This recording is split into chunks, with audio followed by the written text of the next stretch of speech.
let's head down to Austin. We are going to talk about Texas's first ever SEC game, a 35-13 win over Mississippi State, a memorable second start for Arch Manning. He looked sharp, throwing for 324 yards, 3 touchdowns, and there were some notable visitors on campus. Steve, one of the big names that I want to talk to you about is Dalen McCutcheon because he's committed to Florida State. But last weekend, he visited Texas A&M. This weekend, while the Florida State Seminoles were in Texas losing to SMU, Dalen McCutcheon was in Austin watching the Longhorns whoop up on Mississippi State. What are you hearing on wide receiver Dalen McCutcheon, committed to FSU, taking a look at some other programs?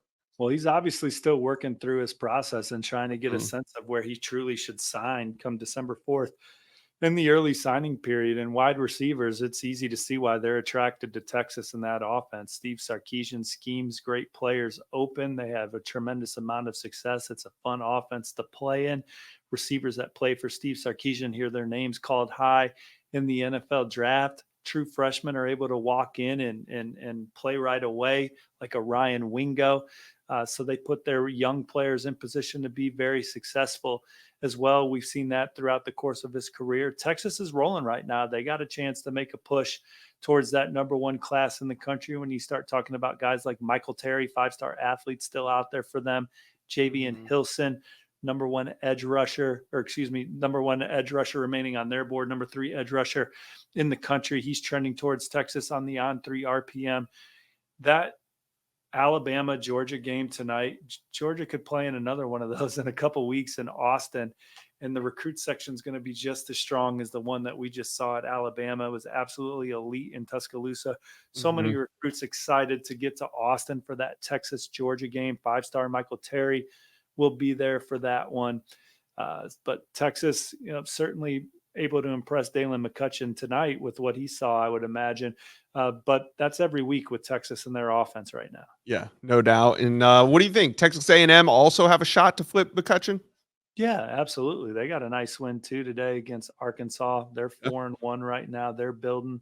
But Mike Elko and that coaching staff are doing a good job of quickly resonating with recruits and high school programs in the state. And he had a good time at Texas A&M and sees a need for a player like himself to get in there and make an early impact. Texas A&M is missing dynamic guys. Kelshawn Johnson, he's committed to Texas A&M right now. He's one of the fastest receivers in the state. He could flip to Texas. The Longhorns aren't going away there either. So it'll be interesting to see what receivers Texas finishes with this cycle. We like him for Michael Terry. You could play running back, receiver, H-back, tight end. And then they're in there for Dalen McCutcheon, trying to flip Kelshawn from Texas A&M. And, a lot will be decided as these games on the field are decided as we continue through the season. Yeah, and a new report today on our Inside Texas site saying Riley Pettijohn, the 5-star linebacker, committed to Ohio State. He's another name that's expected to be at that October 19th game. We already mentioned 5-star athlete Michael Terry for the Georgia game, but Riley Pettijohn, he's committed to Ohio State, and it's been it's been silent, really, between Pettijohn and Texas. Now he's popping up for this October 19th date.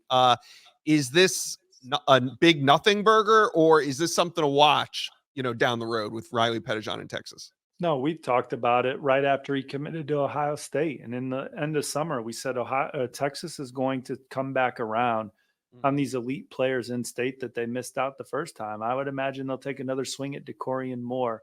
Also, Riley Pettijohn has kept the lines of communication open with all his finalists. So that also includes Texas A&M and USC.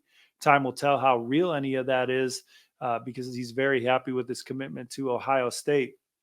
But Texas, they're anticipating having a championship caliber year, and they aren't going to go away on some of these elite players in state that they lost out on the first time. Yeah, I agree. Double back. All right, Texas fans, let us know, comment section below, how you guys feeling about another big win, your first SEC win. How you feeling about your first SEC win and some of these flip targets we talked about? Let us know, comment section below.